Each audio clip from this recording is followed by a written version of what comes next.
you can obviously ask as well. But we're going to just kind of wrap up the recursive formulas.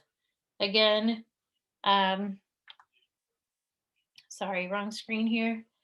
We're going to go back into the notes and look at the application problem on page 13 and see if we can write a recursive formula for this given word problem. Talking about the wonderful mosquito. So mosquito population is in a controlled laboratory condition is estimated to contain 500 mosquitoes. Each day, an additional 100 mosquitoes are hatched. However, the population declines by 85% every day from a pesticide or other natural causes. I don't think mosquitoes have a very long life. Write a recursive formula for the number A sub n of mosquitoes at the start of the nth day. And then it says find the number of mosquitoes after the 5th day. And finally, what happens to the number of mosquitoes over time? So starting with the first part here, we want to write a recursive rule for the number A sub n of mosquitoes at the start of the nth day. So looking back at the information, how would you start to write a recursive rule for the number of mosquitoes? So thinking recursive, what do you have to start with a recursive formula or a recursive rule?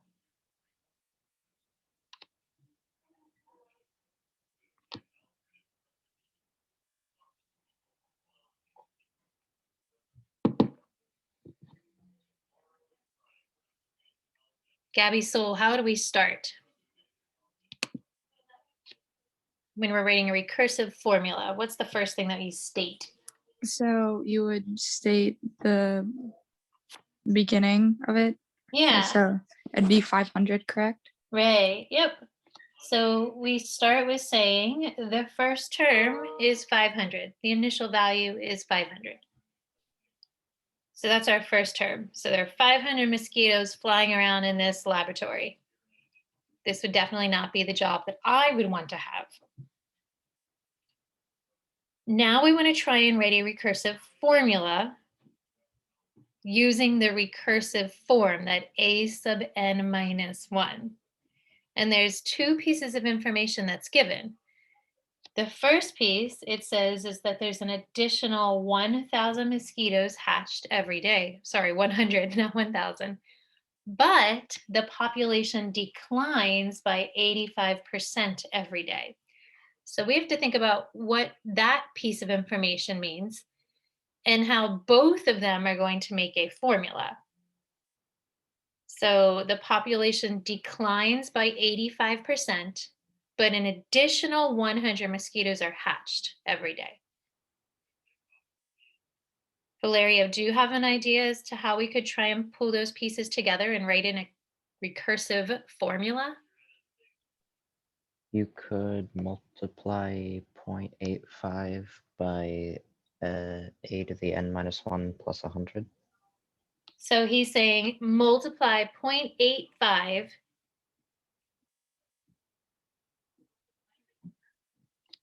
times a sub n minus 1 and then plus 100. And I'm going to say you are super close.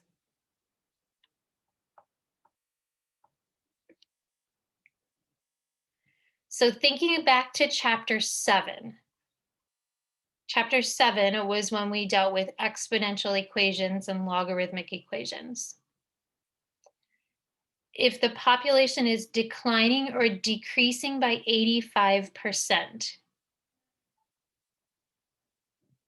what's the percentage that actually remains from the population?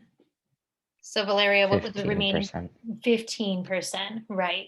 So the number in front of that a sub n minus 1 is going to be 0.15, representing the amount that's remaining. So yes, it's declining by 85%, but you actually have left 15% of the population. And that's the number that we place in the formula. So that number there in front is actually 1 minus 0.85, or the 100% minus the 85%. Questions on that? Okay, so what I would like you to do, you're going to need a calculator. I want you to find the number of mosquitoes after the 5th day. And I'll start you off. To find the number of mosquitoes after the 5th day, we have to find the 2nd day, the 3rd day, the 4th day, the 5th day. And it says after the 5th day. So to find the number of mosquitoes, we started with 500.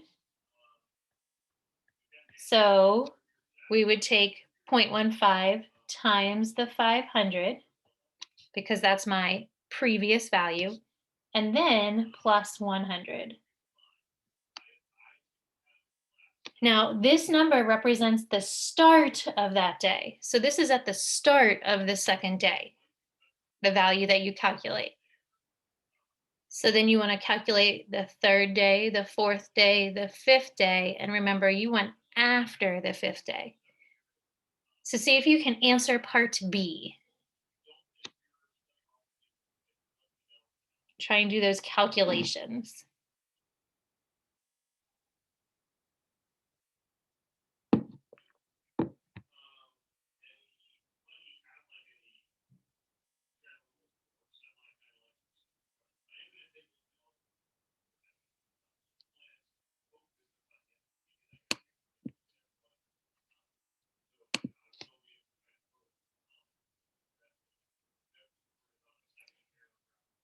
And if you could give me a thumbs up, like, yes, I understand, I'm doing okay, that would be greatly appreciated, since I'm not walking around checking your work in the classroom.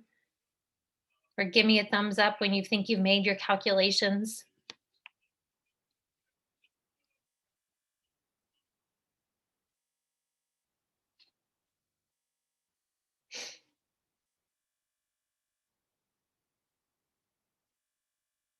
Or you can give me a thumbs down. I have no clue what's going on, Mrs. Kane.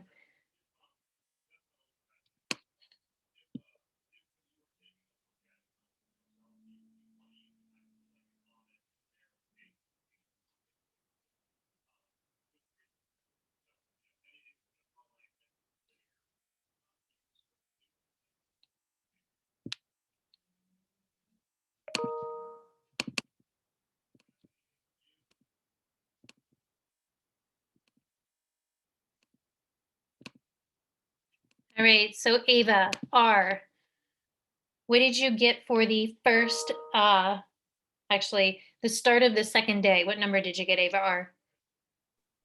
175. Yeah, so then what did you do to calculate the start of the 3rd day? I put 175 where 500 was. Yeah. So you're taking the previous amount, multiplying that by 0.15, adding 100, and you got? 126.25. Good. And then if you continue that process, always taking that previous amount and substituting it in, then what did you get, Ava? I got 118.94. So the numbers aren't quite as nice. It worked out nice the first time.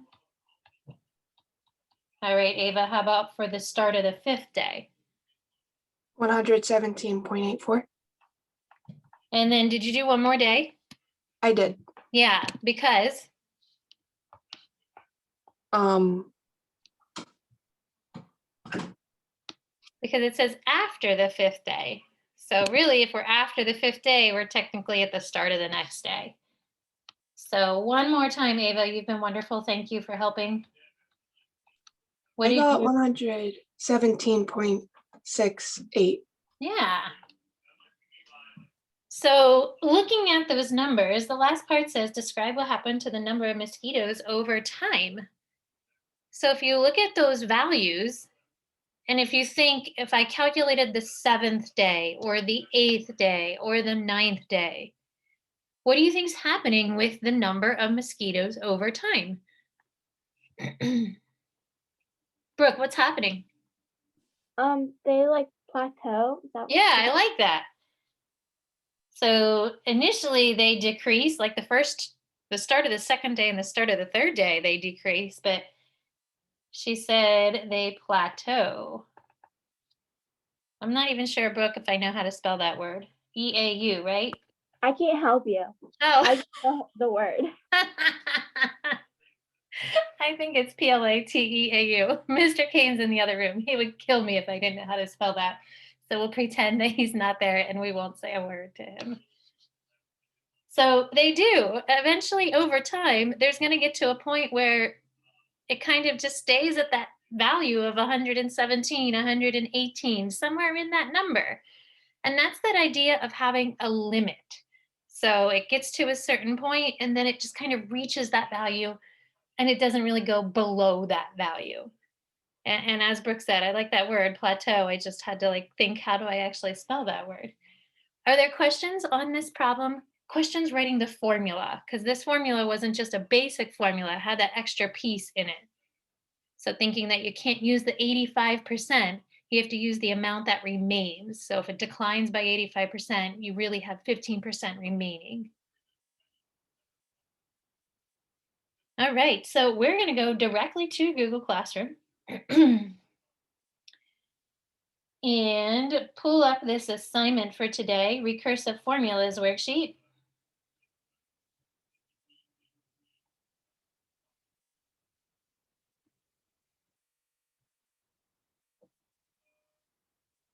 Of course, there is an answer sheet provided as always. So if you want to pull up that worksheet and send it to Notability or whatever app that you use.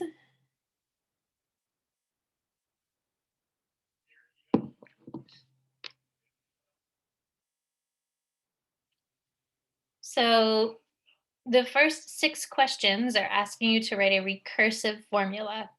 Start off that first sentence by deciding, is it arithmetic or geometric? So that should be like your first thing. And that would be, for these, there's not really a lot of work, but deciding, is it arithmetic or geometric? That's the first step.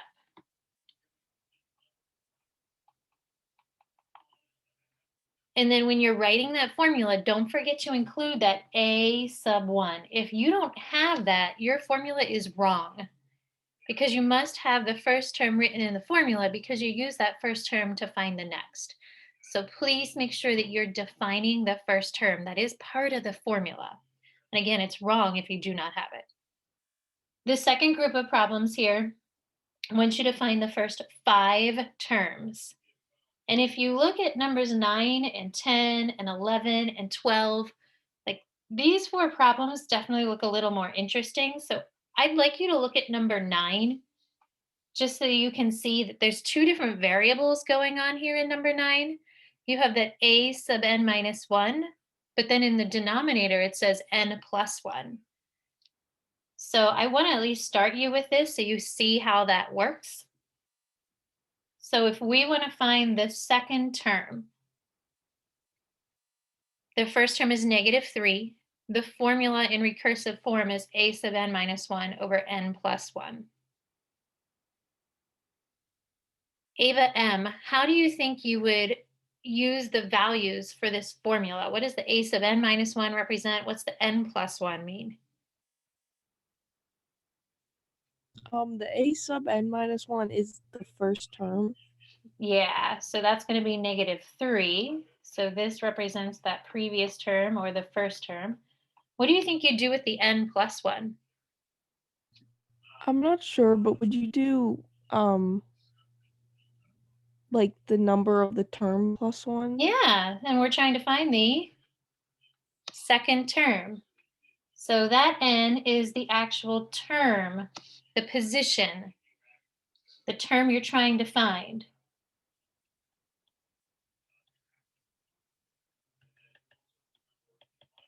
So I'm trying to find the second term, so I plug in a 2. On the top, you're using the previous term. So Ava, the second term then would be, -1. yeah, -1. So we have a -3 and then we have a -1. So now we're going to find the third term. So the formula says use the previous term. Well, that was a -1. And then the term you're trying to find, well, we're trying to find the third term. So I'd plug in a 3 and then +1, and that gives us -1/4. So to find the fourth term, Annabelle, what numbers would we plug in to find the fourth term? -1/4 over 4 + 1. Yeah. So that's -1/4 over 5. So Annabelle, from the last chapter, when you're dividing, and this is a complex fraction, what are you really doing when you're dividing by 5? You could multiply by it over like 1/5. Yeah, nice job. So you're multiplying by the reciprocal.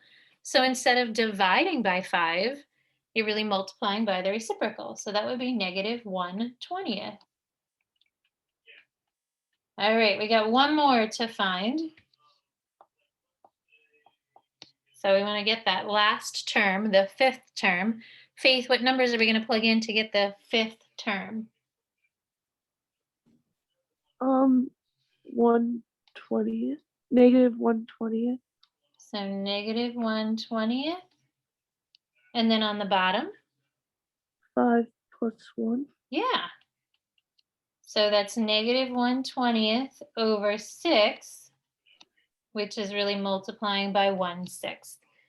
So Faith, what is -1/20 times 1/6? Hold on.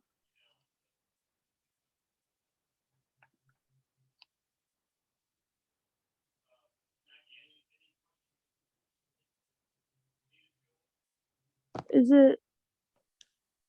Hold on. So if you just look at the bottom, take 20 times 6. So what is 20 times 6? 12 Yeah. or 120. Yep, I knew what you meant. 120. Yeah. So that would be number 9. It's a little more involved. Are there questions on that? So we're asked to find the first 5 terms. Really, you're finding 4 of them since the first one is given. So looking at, again, number 10 and kind of looking at that notation, a little more complex than the first group of problems. And then same thing with number 11 and number 12. The notation gets a little more complex. The last group of problems start to review like we did yesterday with the last group of problems, asking you to write both formulas. So you're writing the explicit and the recursive formula. So decide, is it arithmetic or geometric? And then write both formulas. Again, as always, please make sure you have supporting work, especially when you're finding those terms. Definitely need some work supporting your solutions. If you have questions, remain on Zoom. I will be here, but I am